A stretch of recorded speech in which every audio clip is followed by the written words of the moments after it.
mana ya Ustadz? Kayak mana ya Ustadz? Kayak mana ya Ustadz? Assalamualaikum warahmatullahi wabarakatuh.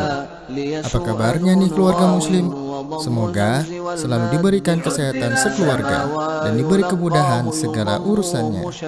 Alhamdulillah, kita ketemu lagi nih kawan-kawan di program kesayangan kita.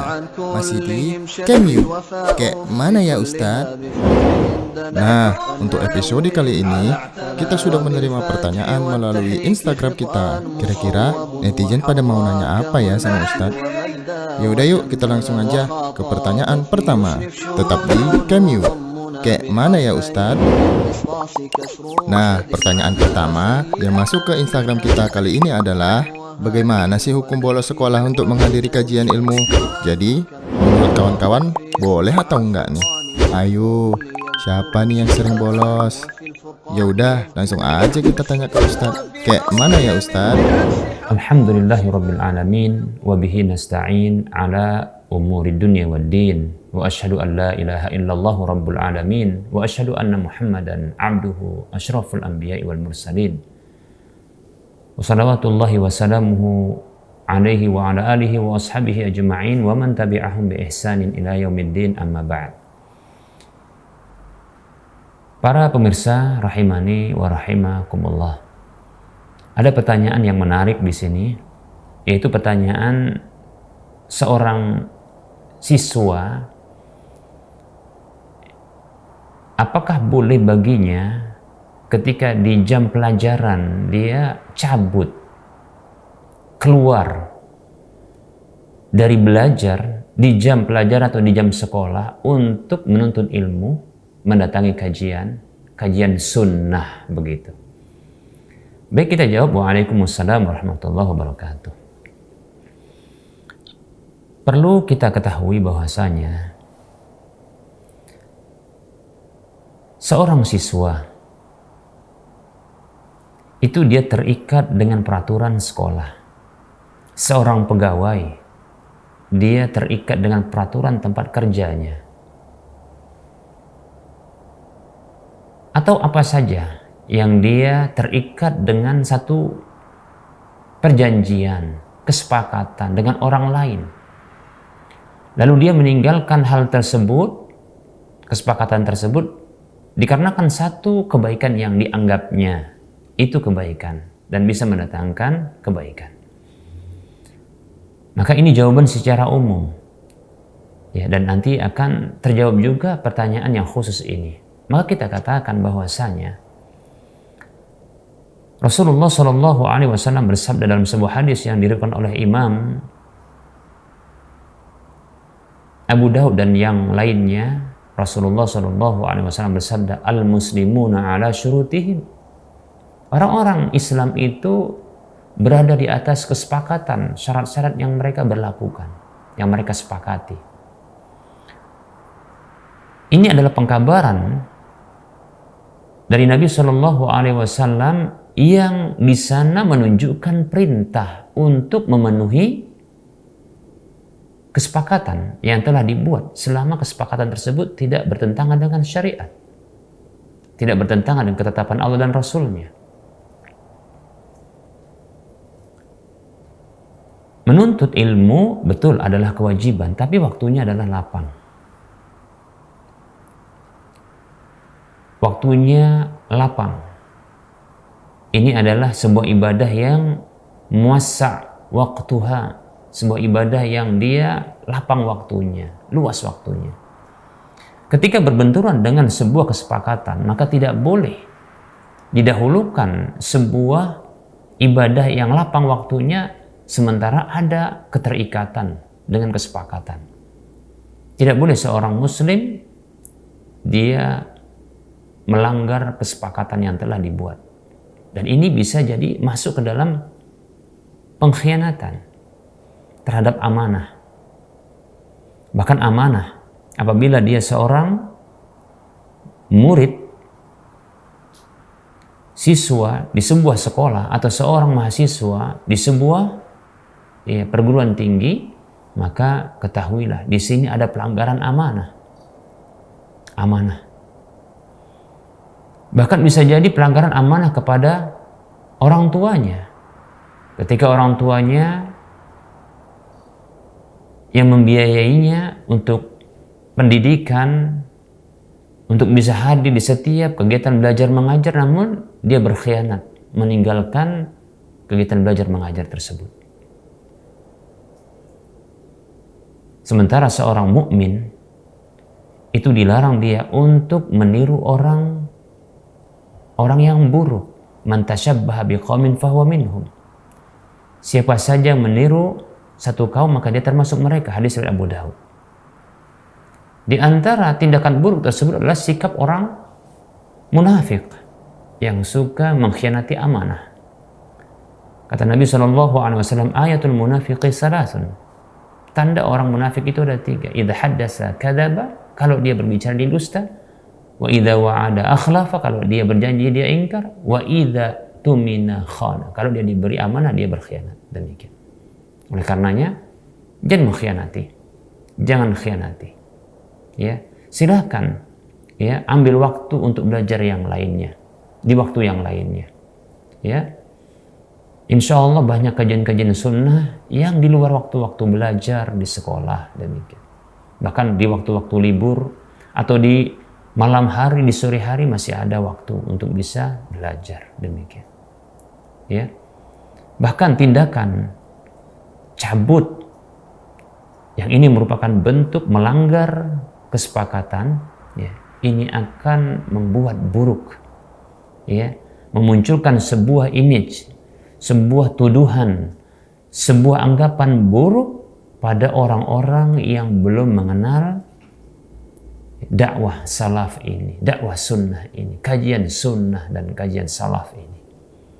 Oleh karenanya jangan nistakan kajian salaf ini dengan tindakan kita yang menyalahi ya prinsip-prinsip atau sifat-sifat baik yang diajarkan di dalam agama kita. Ya. Mungkin kita anggap itu sebuah kebaikan. Ya. Namun ternyata kita dengan sesuatu yang kita anggap baik ini ternyata membuat cap buruk bagi dakwah ini, bagi kajian ini, sehingga orang akan menghindar dari dakwah sunnah, dakwah salaf ini. Oleh karenanya, penuhi setiap kesepakatan selama kesepakatan tersebut tidak bertentangan dengan ketetapan Allah dan Rasul-Nya. Wal muslimuna al muslimuna ala syurutihim. Orang-orang Islam itu berada di atas kesepakatan mereka, memenuhi kesepakatan mereka. Mudah-mudahan bermanfaat. Wassallallahu ala Muhammad wa ala alihi wa ashabihi ajma'in.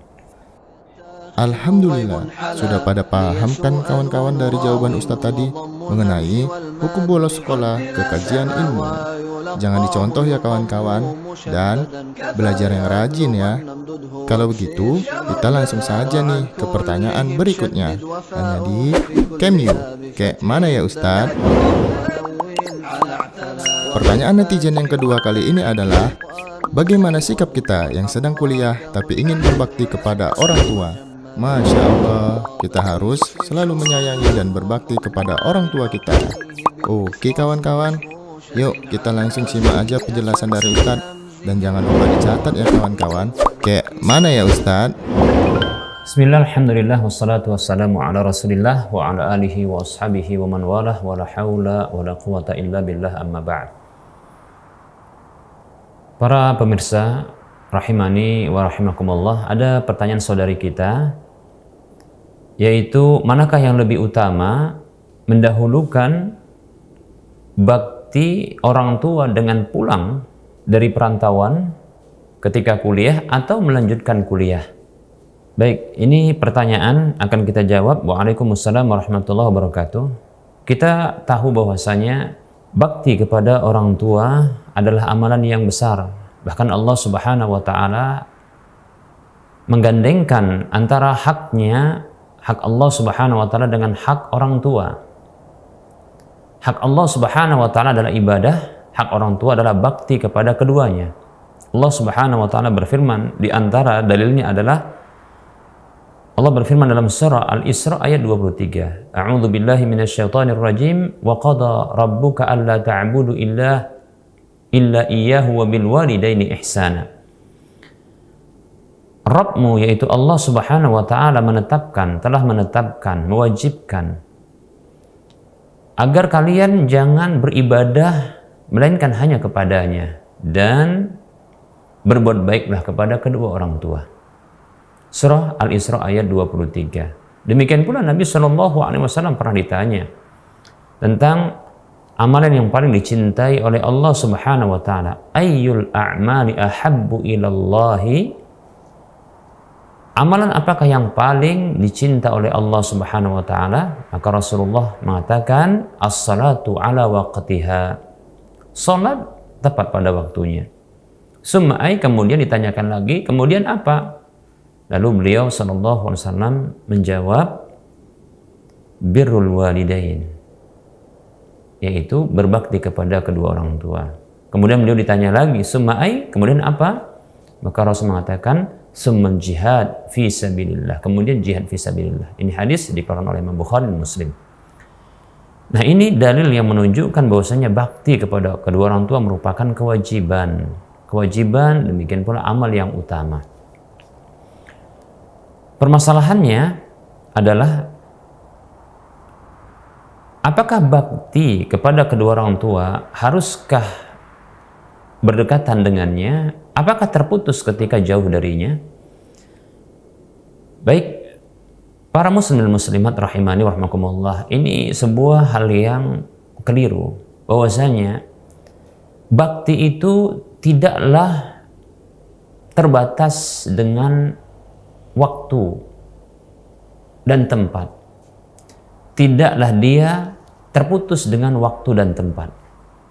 Bahkan bakti itu walaupun ketika kedua orang tua atau salah satu darinya telah wafat, maka kita terus diperintahkan untuk berbakti kepada kedua orang tua dengan cara mendoakannya, dengan cara menjalin hubungan baik dengan orang-orang yang menjadi kenalan bagi kedua orang tua tersebut atau salah satu darinya, dengan cara menjaga kehormatan kedua orang tua dan menyebutkan kebaikan-kebaikan mereka, dengan cara menjadi anak-anak yang soleh atau solehah, yang dengan kesolehan amal-amal soleh tersebut akan mengalir pahalanya kepada kedua orang tua walaupun setelah wafatnya kedua orang tua atau berpisah jaraknya. Demikian. Begitu juga ya, tidak terbatas dengan tempat. Jauh jarak kita bisa berbakti dengan kedua orang tua. Seperti contohnya menghubunginya, kalau dahulu mungkin lewat surat atau lewat orang lain titip salam kepada mereka. Sekarang ada alat telekomunikasi, bisa berbicara, ya, video call dan seterusnya bisa. Mengirimkan hadiah kepada mereka, demikian. Nah, ini bahwasanya bakti kepada kedua orang tua tidaklah terbatas dengan waktu dan tempat. Bila dihadirkan kedua masalah ini, yaitu mana yang didahulukan? Apakah kuliah di tempat yang jauh, ataukah kembali kepada kedua orang tua, berdekatan dengan mereka, lantas berbakti kepada mereka? Maka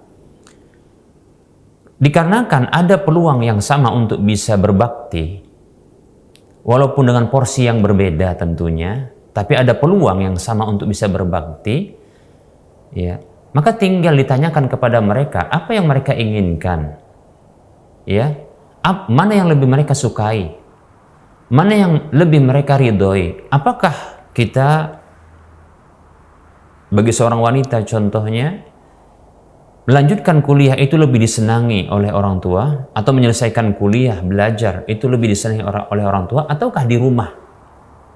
Bila mereka lebih senang untuk kita di rumah, maka kembalilah kepada orang tua untuk kita berada di sisi mereka, berbakti dengan mereka, berdekatan dengan mereka. Namun bila mereka lebih mencintai, menyukai, dan menginginkan untuk kita melanjutkan belajar atau kita menyelesaikan kuliah belajar tersebut, itu lebih mereka sukai dan cintai, maka berbaktilah kepada kedua orang tua dengan cara tersebut. Maka siapapun kita, selama sesuatu yang diinginkan oleh orang tua tersebut tidak bertentangan dengan ketetapan Allah Subhanahu wa taala yang syar'i, maka penuhi keinginan orang tua tersebut. Maka dengan cara itu kita bisa berbakti kepada keduanya. Silahkan tanya kepada kedua orang tua, manakah yang lebih disukai? Apakah keberadaan kita di sisi mereka berdua, ataukah kita menyelesaikan belajar kita, studi kita, ya kuliah kita, demikian. Barangkali ini yang bisa saya sampaikan, mudah-mudahan bermanfaat. Gimana kawan-kawan? Sudah paham kan hukumnya? Semoga Allah memberikan kemudahan kepada kita dalam berbakti kepada orang tua kita agar mendapatkan berkah dan ridho dari Allah Subhanahu wa taala. Nah kawan-kawan, udah gak terasa nih, sekarang kita sudah ke pertanyaan terakhir di episode kita kali ini. Tapi jangan kemana-mana ya, tetap di Camp You. Kayak mana ya Ustadz? Nah, ternyata netizen kita yang satu ini ingin bertanya, mana sih yang lebih baik? Apakah sholat di rumah atau di masjid bagi seorang wanita? Gimana kawan-kawan? Ada yang tahu jawabannya? Ya udah, sebagai netizen yang budiman, mendingan kita langsung saja ya tanya ke Ustadz. Kayak mana ya Ustadz? Ada pertanyaan saudari kita, yaitu apabila seorang wanita keluar rumah dan tiba waktu sholat, manakah yang lebih utama bagi dirinya? Apakah dia sholat tepat pada waktunya namun di luar rumahnya, yaitu di masjid ketika itu, ataukah dia setelah kembali baru dia melaksanakan sholat yang tentunya setelah berlalu dari awal waktunya? Manakah yang lebih utama? Baik, kita jawab pertanyaan ini. Waalaikumsalam warahmatullahi wabarakatuh. Wanita, kita tahu bahwasanya wanita lebih afdol, lebih utama bagi mereka untuk sholat di rumah mereka. Semakin mereka tersembunyi di rumah mereka sholat, ini lebih utama. Bahkan dalam sebuah hadis yang diriwayatkan oleh Imam Ahmad dalam musnadnya dan yang lainnya, dari Ummu Humaid radhiyallahu anha, yang ia bertanya kepada Rasulullah sallallahu alaihi wasallam tentang kecintaannya untuk salat berjamaah bersama dengan Rasulullah sallallahu alaihi wasallam di masjid Rasulullah sallallahu alaihi wasallam. Maka di antara ungkapan Nabi sallallahu alaihi wasallam kepadanya adalah, wa salatuki fi dariki khairun laki min salatiki fi masjidi qaumiki. Dan salatmu di dar ini bisa maknanya rumah, bisa maknanya tempat, ya, di tempatmu, ya, itu lebih baik daripada engkau sholat di masjid kaummu, yaitu keluar rumah. Bahkan Rasul mengatakan perbandingan antara sholat di masjid kaumnya dengan di masjid Rasulullah SAW. Beliau mengatakan, wa sholatuki fi masjidi qaumiki khairun laki min sholatiki fi masjidi. Dan sholatmu di masjid kaummu itu lebih baik bagimu ketimbang engkau sholat di masjidku. Padahal kita tahu bahwasanya, ya, ini hadis riwayat Ahmad.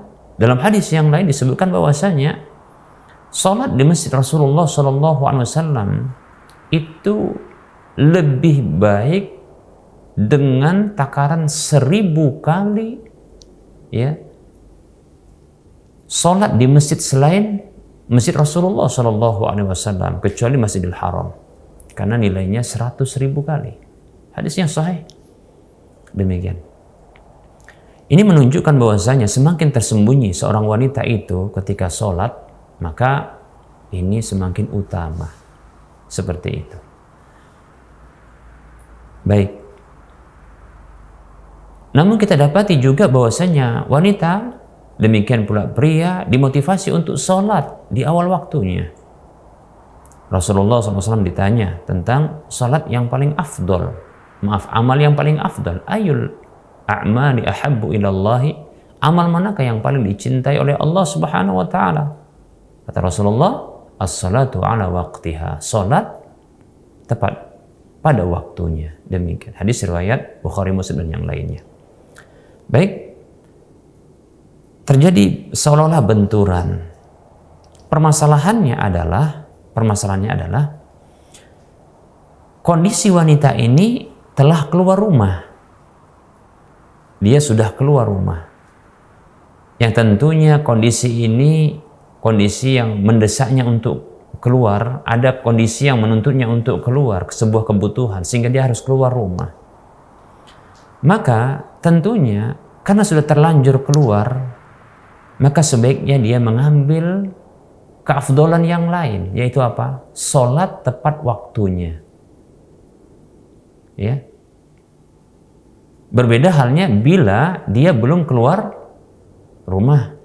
Bila dia belum keluar rumah, maka lebih utama dia sholat dalam rumahnya. Seperti itu.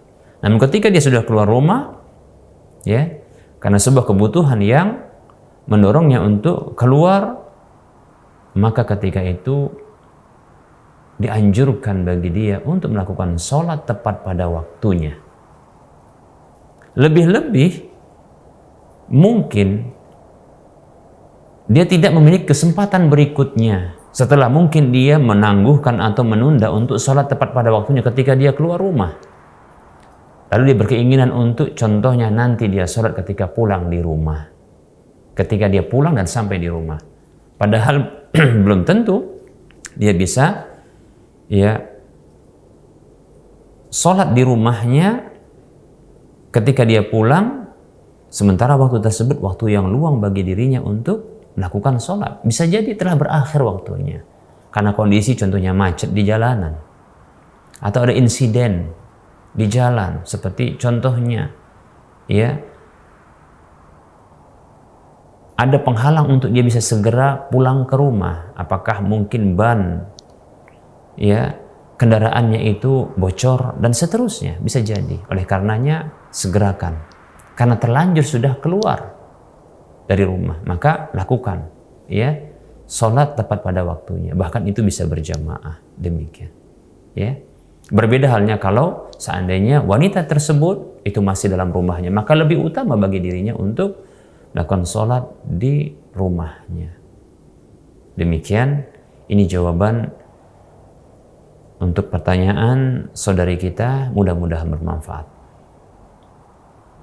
Wassallallahu ala Muhammad wa ala alihi wa ashabihi ajma'in. Subhanakallahumma wa bihamdika asyhadu an la ilaha illa anta astaghfiruka wa atubu ilaika walhamdulillahi rabbil alamin. Wassalamualaikum warahmatullahi wabarakatuh. Alhamdulillah, kita telah sampai nih di pertanyaan terakhir hari ini. Nah, semoga apa yang disampaikan Ustadz tadi bisa menambah ilmu agama kita semua. Ingat ya kawan-kawan, menuntut ilmu agama itu wajib loh atas setiap muslim. Jadi, terus menuntut ilmu agama ya. Terima kasih telah menyaksikan Cameo. Insya Allah, sampai jumpa lagi di episode-episode Cameo berikutnya. Assalamualaikum warahmatullahi wabarakatuh.